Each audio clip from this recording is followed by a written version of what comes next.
Where's the baby? I don't know where's their baby. We'll see. The baby is in the pouch. Where is their baby?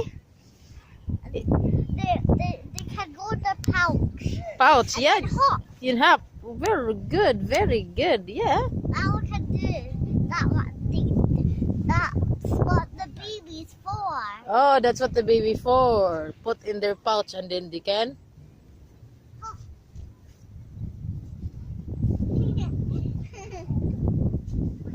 I like the white cat. But why God made them 2 legs short and 2 legs long, no?